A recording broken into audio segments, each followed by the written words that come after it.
जय श्री सुखदेव। कोई कहे जप तप तीरथ व्रत करो, कोई कहे कर योग निहारो, कोई कहे हम पंडित बड़े हैं, विद्या पढ़े पढ़ नित्य अनित्य विचारो। कोई कहे मोई ज्ञान को बल है, कोई कहे धन ध्यान हमारो। मनमोहन विवादासी कहे, श्याम सने समझ उरधारो। कई अलग अलग अपने विचार प्रकट करते हैं। कोई कहे जप, जप का मतलब होता है गायत्री आदि का। जप तप तीर्थ व्रत करो, इनसे कल्याण हो जाएगा। कोई कहे योग कर निहारो, कोई कहे योग साधना करने से ही उसकी प्राप्ति होती है। कोई कहे हम बड़े पंडित हैं, विद्या पढ़ के नित्य और अनित्य वेद आदि के उनका अध्ययन करके निश्चय करो। कोई कहे ध्यान करना चाहिए, ध्यान श्रेष्ठ है, ध्यान से ही है जो कल्याण होता है। कोई कहते हैं ज्ञान से होता है, कोई के ज्ञान को बल मोई, मेरे को ज्ञान का बल है। लेकिन मनमोहन दास जी महाराज फरमा रहे हैं, मनमोहन विवादासी कहे श्याम स्नेह, जो प्रिया प्रीतम को जो स्नेह है, प्रेम है, जुगल सरकार को ये समझ के उर्धारो, ये यम धारण कर लो। भगवान का जो स्नेह है, प्रेम है, प्रेमा भक्ति, ये सर्वोपरि भक्ति है, ये सबसे उत्तम श्रेष्ठ है। ये भगवान से जब तक प्रेम नहीं किया, प्रेम नहीं हुआ तो संसार में कुछ नहीं किया। इसलिए रसिक संत प्रेम की ही प्रधानता बताते हैं कि भगवान से प्रेम कैसे हो, वो साधन ही सबसे श्रेष्ठ है, उत्तम है, वही करना चाहिए जो रसिक संत लोग आप खुद है उसका आस्वादन किया है और दूसरे जीवों को हित के लिए कह के गए हैं। उसी के अनुसार भगवान का भजन करना चाहिए, प्रिया प्रीतम का, लाडली लाल का। जय श्री सुखदेव। श्री आचार्य महाप्रभु फरमा रहे हैं कि भक्ति बिना दिख नहीं इन नैनन हरि रूप, साधुन को प्रगट भयो भक्ति बिना हरि गूप। कहते हैं भक्ति बिना दिखे नहीं इन नैनन हरि रूप, बिना भगवान के भजन किए बिना इन नैनों से भगवान के दर्शन नहीं कर सकते।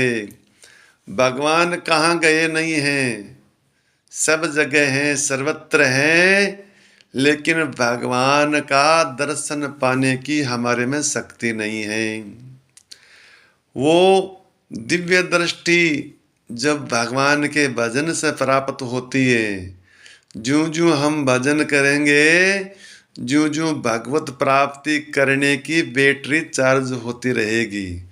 जब चार्ज हो जाएगी फुल तो अपने आप ठाकुर जी के दर्शन हो ही जाएंगे, क्योंकि ठाकुर जी तो हमारे सामने ही हैं, कहीं गए नहीं हैं, लेकिन उनके दर्शन करने की हमारी सामर्थ्य नहीं है, वो भजन के द्वारा ही होगी।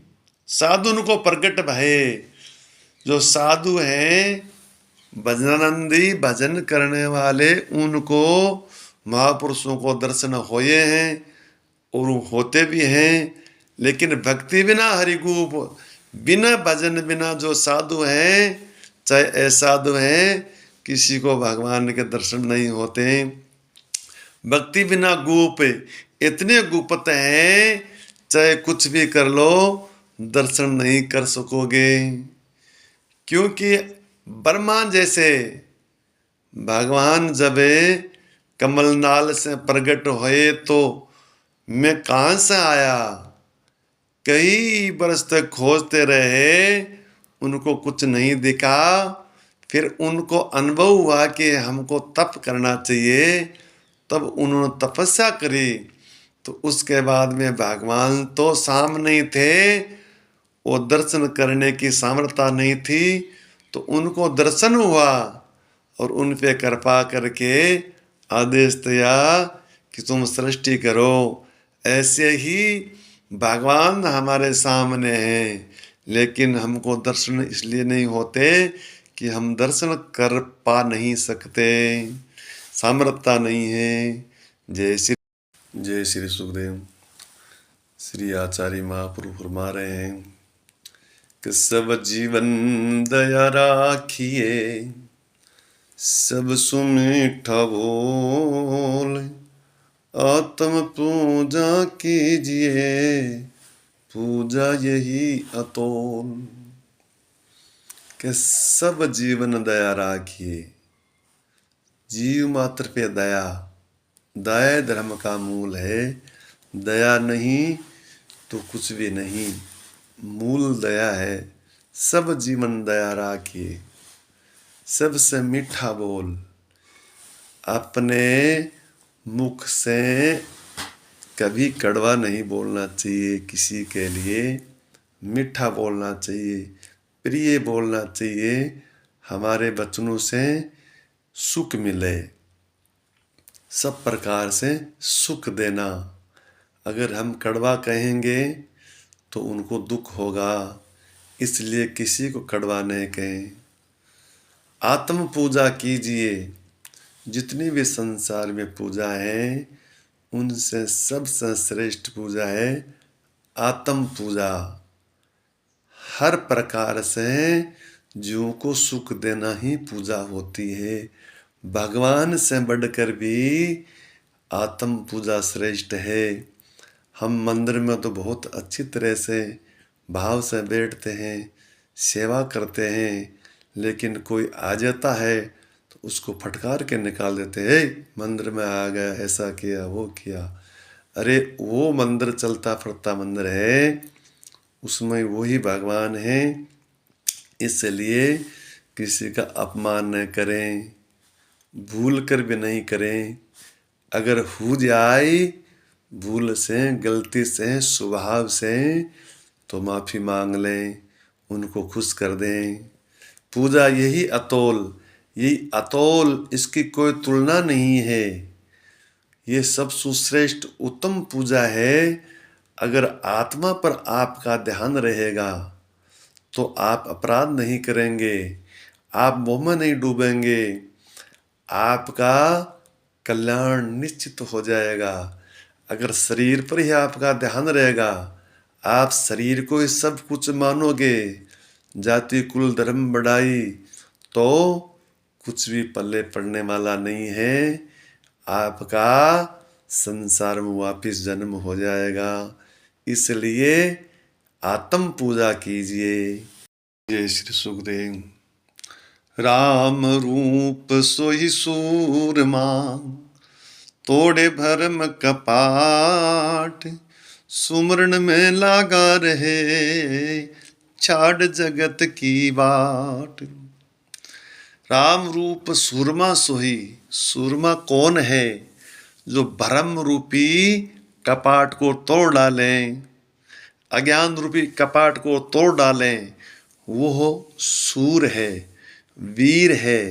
अरे यह वीरता हर किसी में नहीं होती है। कोई आदमी को कहे ये बहुत सीधा है, बहुत सुधा आदमी है, तो ये समझ लेना ये ज़्यादा सुधा है, तो ये भक्ति नहीं कर सकता। क्यों नहीं कर सकता? कि भक्ति में ताना भी सहना पड़ता है। लोग कहते हैं ये आ गए भगत जी, तिलक निकाल के कंठी बांध के, ये तो वैकुंठ की प्राप्ति करेंगे। अन्य अन्य क्या क्या लोग कहते हैं। उनमें सहन करने की शक्ति, विरोध करने की शक्ति वो कायर में नहीं होती, वो वीर में ही होती है। इसलिए ब्रह्म कपाट राम रूप चिन्ह उसको वीर कहा है, सूरवीर कहा है। सुमरण में लगा रहे, भगवान के सुमरण में निरंतर लगा रहे। सुमरण किसको कहते हैं? जो सांस में किया जाता है, जिनकी जीभ हलती है, होठ हलता है और ज़्यादा आवाज जोर की नहीं होती, उसको कहते हैं जप। और ऊंचा सुर से करते हैं, उनको कहते हैं कीर्तन। सुमरण में लगा रहे, छाड़ जगत की बाट, संसार की बाट को छाड़ के संसार की कोई कामना न रखें, संसार की कोई इच्छा नहीं रखें। नहीं तो संसार की इच्छा के कारण से, भगवान की भक्ति से वंचित हो जाओगे। संसार की कामना पूरी हो जाएगी, संसार के भोग प्राप्त हो जाएंगे, संसार के विषय प्राप्त हो जाएंगे, भगवान की भक्ति प्राप्त नहीं होगी। क्यों? कि भगवान कल्पवृक्ष हैं। आपकी इच्छा कल्पना को समझ गए कि इसकी इच्छा क्या है, तो भगवान का आपने सुमरण किया, भजन किया, तो संसार की कामना पूरी हो गई और भगवान की कृपा से आप वंचित हो गए। इसलिए संसार की कामना। श्री सुखदेव श्री स्वामी लक्ष्मणदास जी महाराज फरमा रहे हैं, बहुत अच्छा सुंदर भाव है। कहे चित चोर सुमोर पिया, द्रेह ब्रजराज पे राधे कुचेरो, ढूंढ पीरी जित ही तित ही मैं, लक्यो नहीं भव तेरो। लक्ष्मदास कह सकी मंदिर में, आन में आन अचानक हेरो, लाल की गूंठी में लाल विराजत, गूंठी की मूठी में है मन मेरो। के अरे सकी, वो ब्रजराज है चित चोर सो मोर पिया, वो चित्त को चुरा लेता है, वो छलिया, वो मेरा प्रीतम है चित चोर सो मोर पिया। पर राधे रानी का तो वो चेहरा है, दास है, भले ही वो ब्रज का राजा है। ढूंढ फिरी जित ही तित ही, लख्यो न मैं कित ही, उनको जहां तहां मैंने सब जगह ढूंढा, पर उसको मैंने पाया नहीं। तो फिर क्या किया कि लक्ष्मणदास का सखी मंदिर में सू, मैं आन अचानक हेरो, मैं मंदिर में जाके उनको अचानक वहां ढूंढा।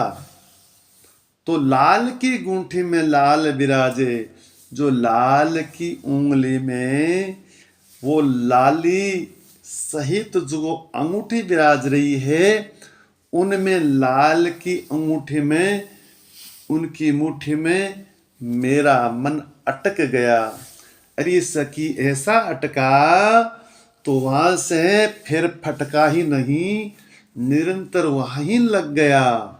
यह जो भक्तों का, रसिक संतों का कैसा का भाव है, यही जीव को भगवान तक पहुंचाने वाले हैं। इन्हीं को गाना, उन्हीं को सुनना, उन्हीं का चिंतन करना। तो चिंतन करते करते उनके चरणारविंद में सदा के लिए मन अस्थाई लग जाएगा। ये सर्वोपरि साधन है, भगवान का रूप लीला गुण उनको गाना, चिंतन करना और सुनना।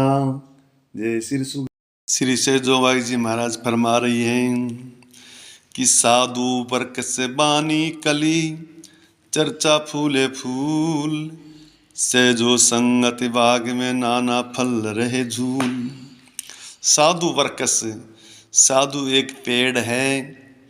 जैसे धूप में तपा हुआ व्यक्ति पेड़ की छाया में बैठता है तो उसको सुख मिलता है, ऐसे ही मनुष्य त्रिविधि तापों से तपा हुआ देही, देविक और भौतिक तपावा मनुष्य जब साधु रूपी वृक्ष की शरण लेता है, उनकी छाया में बैठता है, तो तो उनको सुख मिलता है, उनके त्रिविधि ताप मिट जाते हैं और वो सुखी हो जाता है। वाणी कली, उनकी जो वाणी है वो कली है, शाखा है। सहजो संगति बाग में, जो उनकी संग है वही बाग है, बगीचा है। उसमें बहुत नाना प्रकार के फल लग रहे हैं, फूल लग रहे हैं। वो फल क्या है? फल है साधन, जो हमको साधुओं की शरण में जाके और कौन सा साधन करना है, कौन से फल की प्राप्ति करनी है, हमको कर्म योग करना है या ज्ञान योग करना है या भक्ति योग करना है। भगवान के चिन्ह में जो स्वरूप, दिव्य स्वरूप ब्रह्मानंद में लीन होना है, सहज मुक्ति प्राप्ति करना है, स्वरूप मुक्ति प्राप्त करना है या सामीप्य मुक्ति प्राप्त करना है, ये सब भगवान की कृपा से साधुओं की शरण में प्राप्त हो जाता है। इसलिए बहुत प्रकार के जो फल हैं उस बगीचे में झूल रहे हैं। ये बगीचा है, साधु पेड़ है। उस पेड़ में ये आप निर्णय कर सकते हैं कि कौन सा पेड़ फल देने वाला है, कौन सा नहीं देने वाला है। कई वृक्ष ऐसे होते हैं, बांस आदि, उनमें न फल लगता है न फूल आता है। ऐसे ही सोच समझ कर उस पेड़ की छाया बैठे। यह साधु संग का प्रभाव है, सदा के लिए जीव को मुक्त कर देते हैं, आवागमन से रहित कर देते हैं। ऐसी संत महापुरुषों की कृपा से सब काम हो जाते हैं। जय श्री सुखदेव। श्री गोस्वामी जी महाराज जीव के हित के लिए बहुत अच्छी बात बता रहे हैं। मलही के छूटे मलही के धोए, गिरत की पावही बारी बिलोए। के मल, हम मल से ही मल को धोएंगे तो वो मल कैसे छूटेगा? प्राय ऐसा ही होता है। हम भगवान की उपासना में बसे ध्यान नहीं दे के हम ग्रह नक्षत्र भूत पितर आदि इनमें ही लगे रहते हैं। यही मल है। इनमें जब तक लगे रहोगे, अनन्य शरणागति भगवान की नहीं लोगे, जब तक ये मल छूटेगा नहीं। भगवान के प्रेम रूपी जल से इसको धोओगे, जब ये मल दुफेगा। गिरत की पावही कोई बारी बिलोए। अरे पानी को बिलोगे तो घी कहाँ से निकल जाएगा? नहीं निकलेगा। अगर घी की प्राप्ति करनी है तो दूध को बिलोइए। भक्ति रूपी दूध बिलोगे तो भगवान रूपी घृत उसमें निकलेगा। अगर भगवत रूपी प्रेम रूपी अगर घृत आपको प्राप्त हो गया तो फिर संसार में कोई प्रकार का मल नहीं रहेगा, निर्मल हो जाओगे। जब निर्मल हो जाओगे, कोई मल नहीं रहेगा, तो फिर आपका इस संसार में कभी जन्म मरण नहीं होगा। सदा के लिए आपका जन्म मरण मिट जाएगा।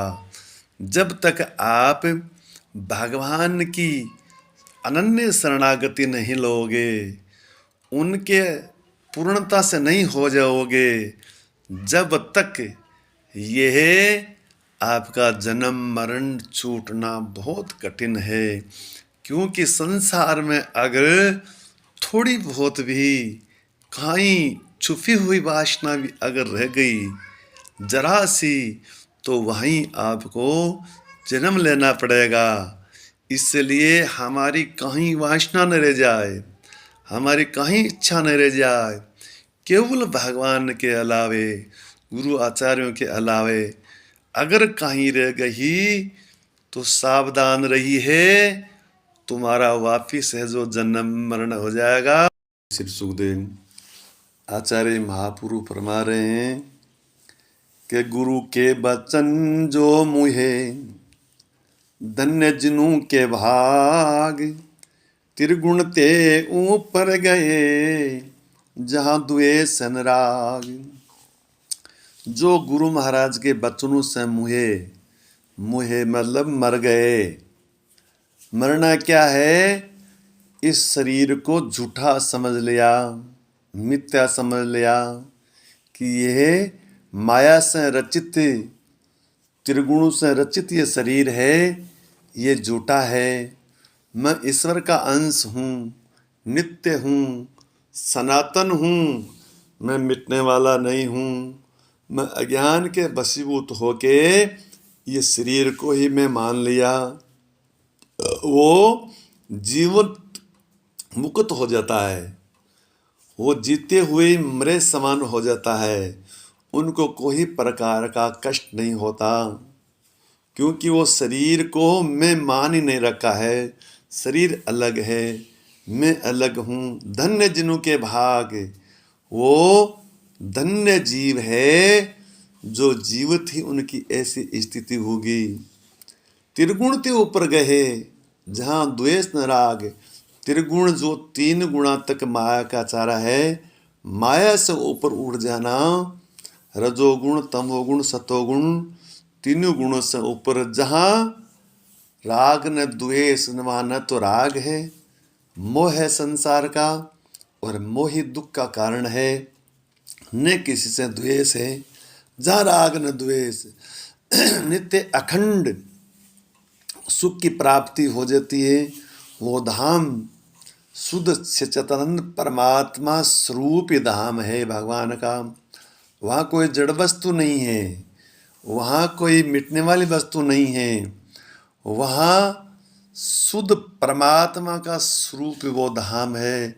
उस धाम में वास मिल जाता है, अखंड, नित्य, सनातन। वो कभी जीव संसार में नहीं आता, उसका जन्म मरण नहीं होता है। क्यों? कि वो भगवान के धाम को प्राप्त कर चुका।